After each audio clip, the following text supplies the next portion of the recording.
Hey there folks, Jargonatius here. Friends call me Jargo, you can call me Jargo. Today we're going to be looking at the Elder Scrolls Online test server for our first glimpse at the completed Hollowjack motif.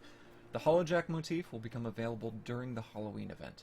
The event is incredibly similar to the anniversary event in the sense that you grab an item off of the crown store, it starts a quest, the quest sends you to gather some ingredients. However, this time one of the ingredients is the drop from the boss of any delve.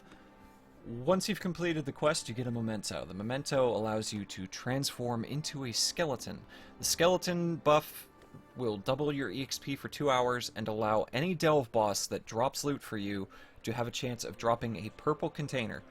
Inside of this purple container, you'll find pieces for the new cooking recipes, you'll find style motif pieces for the new Hollowjack style, and you will either find a random cooking recipe that is unique to the Hollowjack event, or you will find a piece of the Hollowjack motif. I am assuming it's going to be very similar to other page gathering, in which you have a very rare chance of getting the entire motif in one go.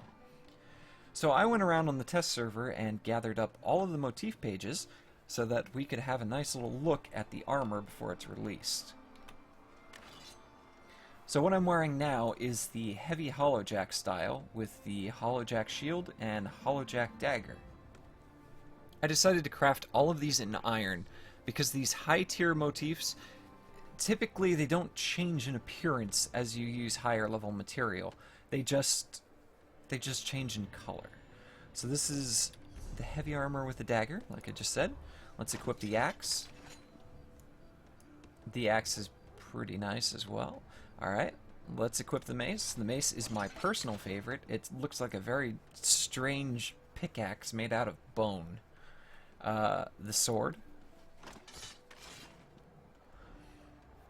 Alright, and let's get a closer look at the heavy armor. Now, each style, or rather each weight of armor, has a slightly different mask on the face. So why don't we take a look at the medium armor next.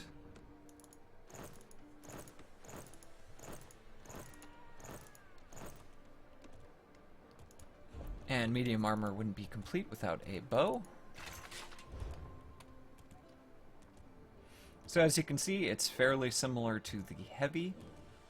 One thing that I was hopeful about is I was hoping that you would be able to dye the light emitting effects that you see on the chest there, and on the legs, and on the hips. You can't. You can only dye the actual armor around it, which is kind of a bummer because the weapons and shields have a different colored glow, so they don't quite match, but I guess they complement each other.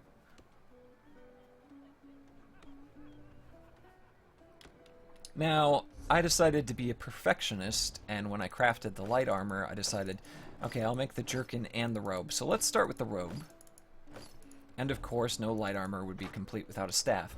Now, I like the staff a lot. It's like a pitchfork.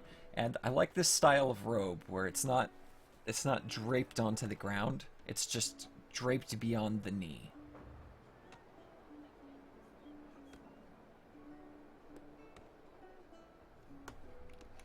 Okay, now let's have a quick look at the jerkin.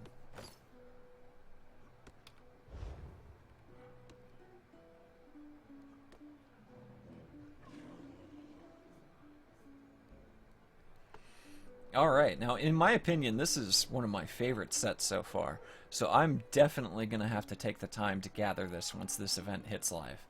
I think that should do it for today, folks. Have a wonderful day.